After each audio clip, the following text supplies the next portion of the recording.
Labor unions, advocacy groups, left-leaning columnists and websites have sought recently to mischaracterize a variety of chamber positions. We've seen attempts to intimidate, harass, and threaten our allies, our members, and even our staff.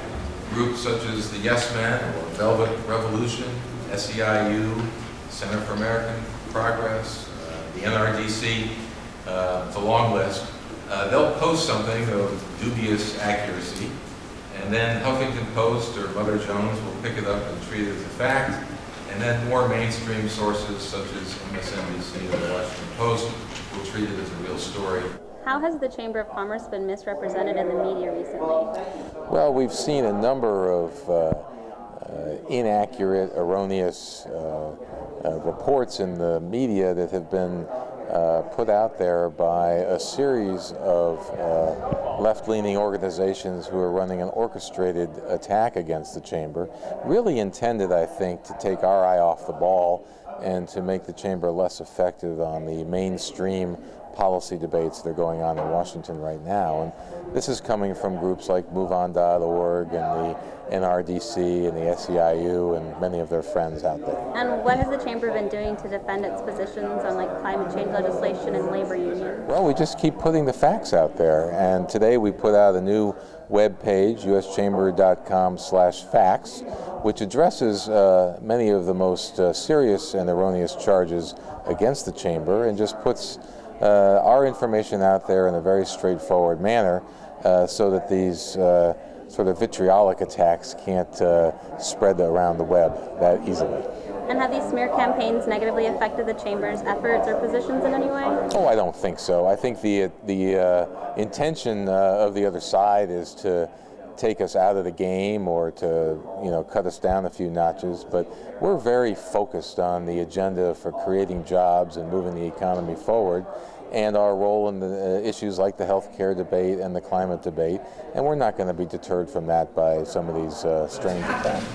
Over the course of the last several years is that organized labor has made a studied, disciplined, committed effort to become the most powerful and dominant interest group in Washington, D.C. And I would say that in large measure they have succeeded in doing that. Over the course of the last decade at least, unions have been investing a lot in politics, investing a lot in building relationships with office holders at every level, not just the federal level, but at the state and local level as well. And in the last election, organized labor spent $450 million on the elections. That's their own numbers. That's not anything that we, the SEIU alone spent $85 million. Therefore, not surprising that he is the number one, the head of that union is the number one visitor to the White House. When John Sweeney, before he left, was asked what are the three top priorities of organized labor, he said pass health care, pass the Employee Free Choice Act, and fix our union pension fund. The lines are a lot more clearly drawn between the unions and the employer community on the Employee Free Choice Act. With health care, it's a little bit of a mixed bag, and my sense of it is that really on the blogs, etc., there's a lot less criticism of the unions and their allies. The public option, interestingly enough, even though Reid has said the states may opt out, organized labor is not objecting to that. And they basically have taken that off of their sort of wish list. And why do you think the lobbying efforts of labor unions, particularly the SEIU, increased so drastically lately?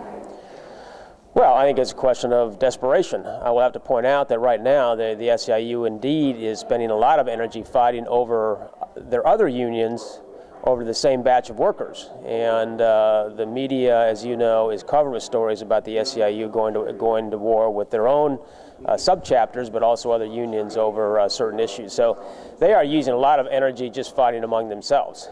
With regard to their lobbying generally, I'm sure they feel that they won a friend in the White House, and now's the time to get what they feel they deserve through the elections, but they're not having that much success.